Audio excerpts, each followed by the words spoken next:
माँ दुर्गा भवानी का एक ऐसा नाम है जिस नाम पर लोग भले थोड़ा बहुत विचार कर लें कि चंद्र घंटा गुरुजी बोल दिए। शिवजी ने नाम रखा है माँ पार्वती का चंद्र घंटा। कब? जब भोलेनाथ माता पार्वती को विवाह कर कर लेकर आए।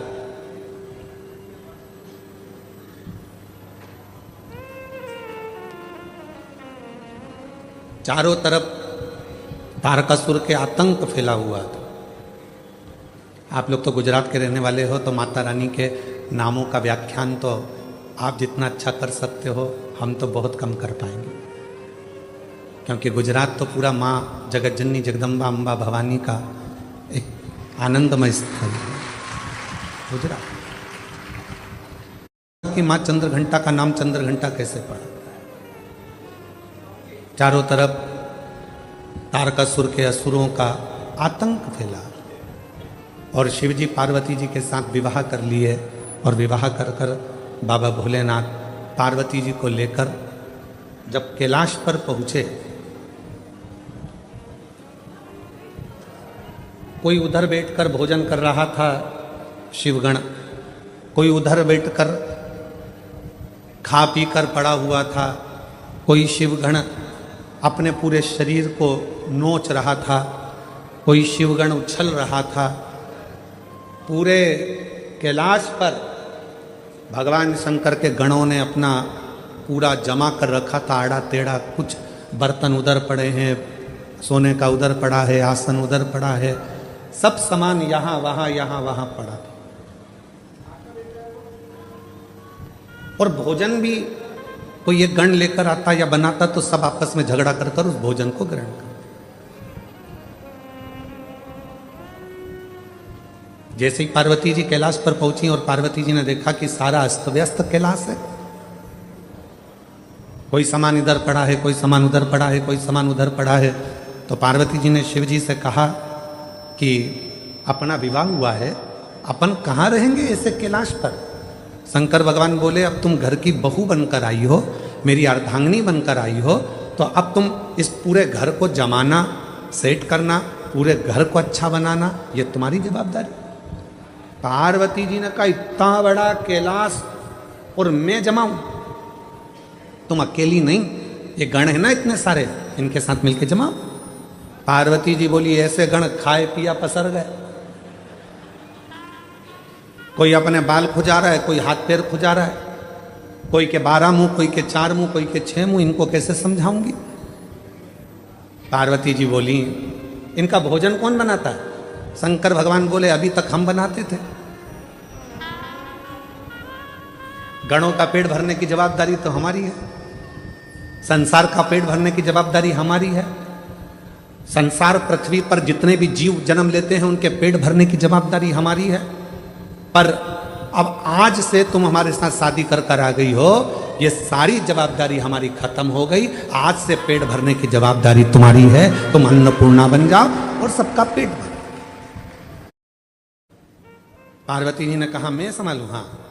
माँ जगतजननी जगदम्बा अम्बा ने आज सारे गणों की मीटिंग करी। इतना फैलारा पूरे कैलाश पर फैला है, कौन उठाएगा? एक एक करके सारे गण खसक गए।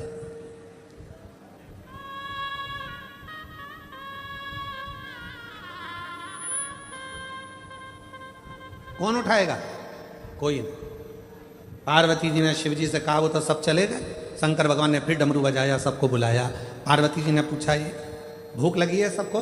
हाँ। भोजन करोगे सब? हाँ। अब सबने हाँ भर दी। पार्वती जी बोली, मैं भोजन बना रही हूँ, जितनी देर में खाना बनाऊं, भोजन बनाऊं, उतनी देर में पूरा कैलाश सेट हो जाना चाहिए, जम जाना चाहिए, और जो जमा कर आएगा सबसे पहले भोजन उसी को मिल जाएगा। जाओ। सब पहुंच गए, सब ने सामान जमाना प्रारंभ कर दिया। कोई झाड़ू लगाए, कोई बुआरी लगाए, कोई तोरण बांधे, कोई मंडप बांधे, कोई कुछ करे, कोई कुछ करे, सब कर। एक गण आया, मां भोजन। पार्वती जी बोली, चिंता मत करो, जैसे ही भोजन तैयार हो जाएगा मैं घंटा बजाऊंगी, तुम सब दौड़ के आ जाना, भोजन करा दो। सुबह से शाम हो गई। अब जो चंद्र शिव जी के मस्तक पर विराजमान था वो भी पार्वती शंकर जी से कह रहा भूख लगी है। शंकर भगवान बोले कर काम, जाओ। रात्रि होने लगी, चंद्र पुकारने लगा, मां भोजन दीजिए। अब तो पूरा घर जम चुका है। तब पार्वती जी ने देखा कि पूरा कैलाश जम चुका था। तब पार्वती जी ने चंद्र की साक्षी में चंद्र को शिव जी से अपने मस्तक पर रखकर घंटे का नाद करा। शिव जी ने मां पार्वती का नाम चंद्र घंटा रख दिया। उसी पल, उसी घड़ी, उसी क्षण शिव ने कहा पार्वती आज तुमने पूरे कैलाश को सेट कर कर जमा कर उनका भरण पोषण किया है।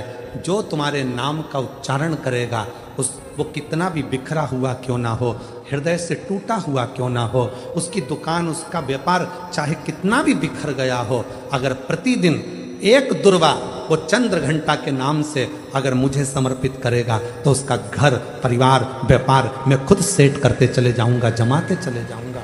तो ये नाम कोई साधारण नाम नहीं है, चंद्र घंटा का नाम केवल घट स्थापना के लिए नहीं होती है।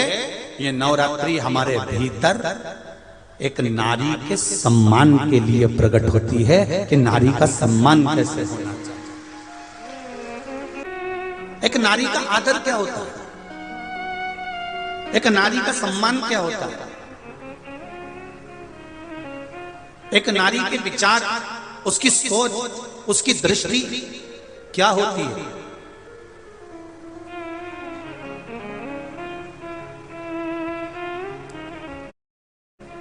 पिता